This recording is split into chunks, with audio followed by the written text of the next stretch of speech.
shifting on to the second gun control proposal that is in the news, and that is a push to raise the age to buy a gun to 21, because the shooter in Uvalde, he was, we're not going to say his name or give you any biographical information about him. We can talk about that a little later, but he was a 18-year-old. And he purchased these firearms legally. So he passed background checks, folks. So anybody talking about universal background checks as a solution to this, he literally passed background checks. They're already required.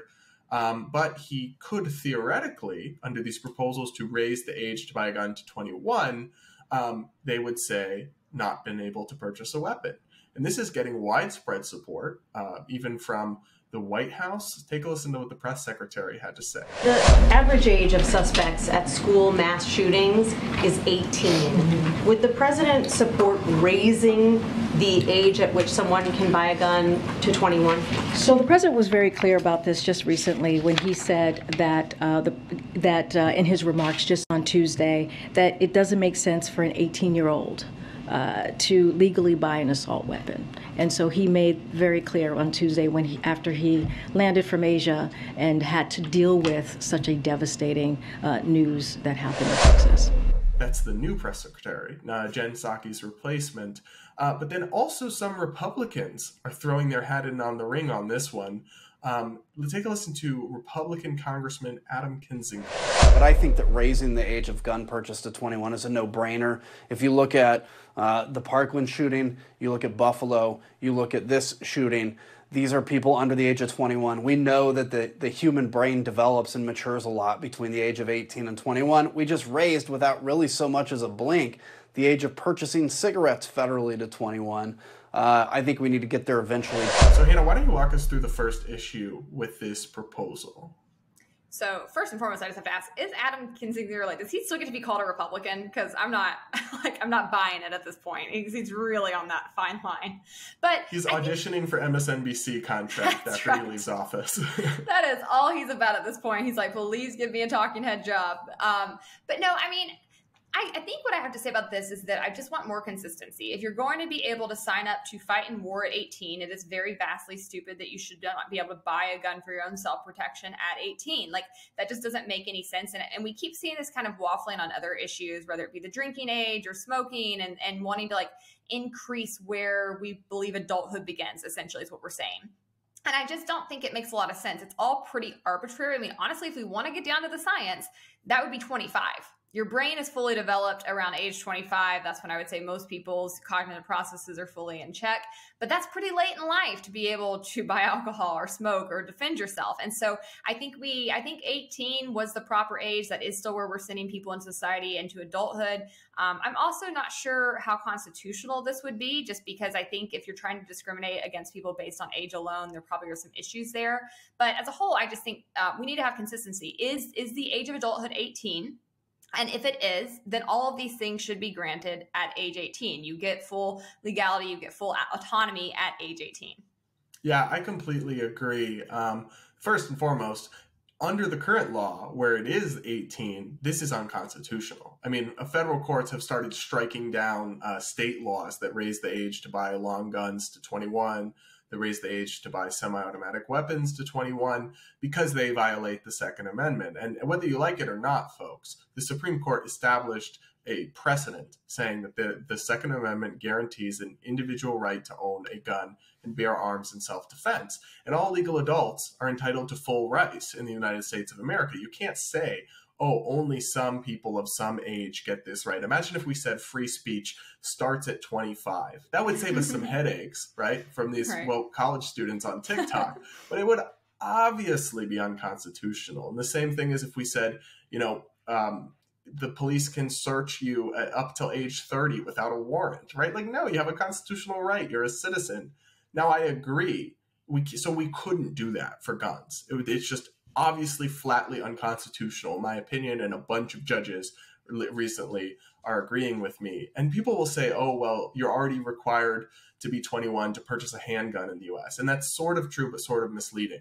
So essentially, like, you can't buy one from a dealer unless you're 21, but you can still buy and possess one. Like, Hannah, you could buy one and give it to your sibling who's 18. Yeah. And it's legal for them to have it. They could buy it secondhand. It's legal for them to have it.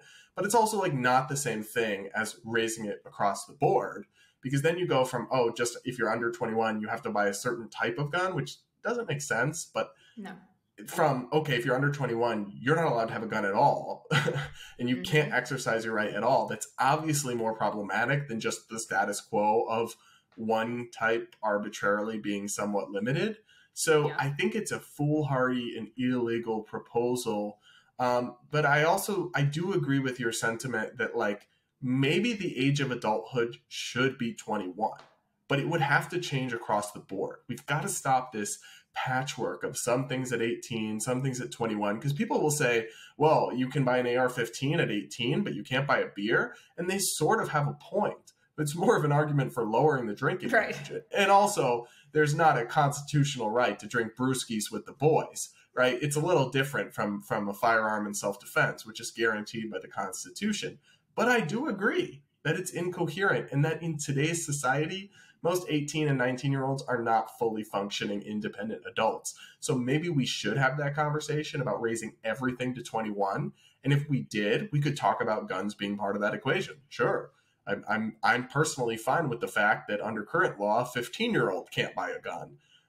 Doesn't solve gun violence, and there's still a lot of teenagers involved in shootings.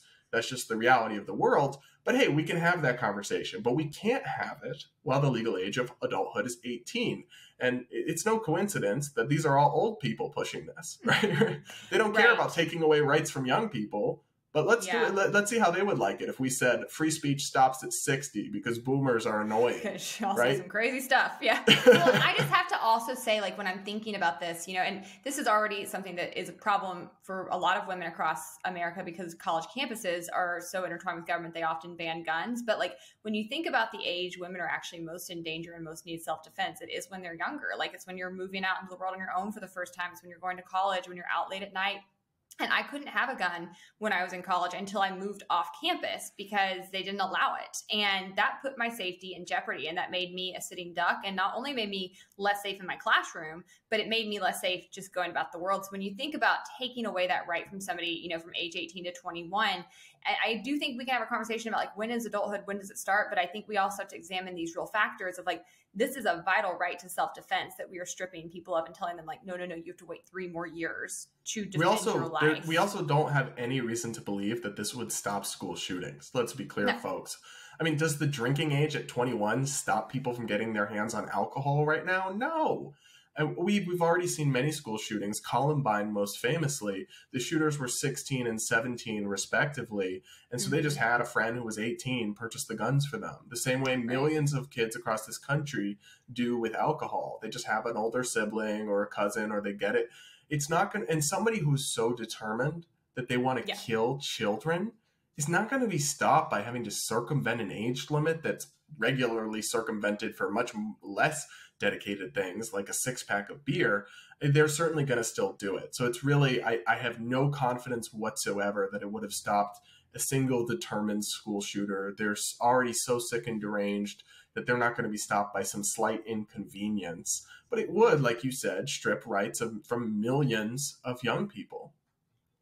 And listen, I think libertarians are the only ones that consistently understand black markets, right? Like, if they don't work for drugs and they don't work for abortions and they're not going to work for guns. And like, it's something that you already see in major cities, where they have very strict gun control and yet have higher rates of violence than other places where guns are more frequently owned and are more readily available. There is no evidence whatsoever to show that reducing access to guns actually makes people safer. And again, like, that's where the conversation needs to be rooted on, is how do we make society safer? And this is one thing I found interesting when I was doing criminal justice reform work. The further left progressive groups were not anti-gun control. Now, they weren't raw Second Amendment, to be clear, but they recognized that that was not something that would actually prevent violence and cure violence. It was the wrong focal point. And that instead, what you really needed to be focusing research on, or resources on, was on trauma-informed responses to care, violence interruption, programs that actually catch these things early on, because the gun is just the mechanism. If a person wants to kill people, they will kill people. To this day, The worst school attack we ever saw was in 1928 in Bath, Michigan. And a guy just loaded up his pickup truck with a bunch of shrapnel and made a bomb out of it and set it off outside the school and killed like 40 school kids. So when people have these instincts and desires, they will find a way to do it. And what we have to be able to do is to identify them before they get to and intervene and make sure that we incapacitate them so that they cannot do it, period.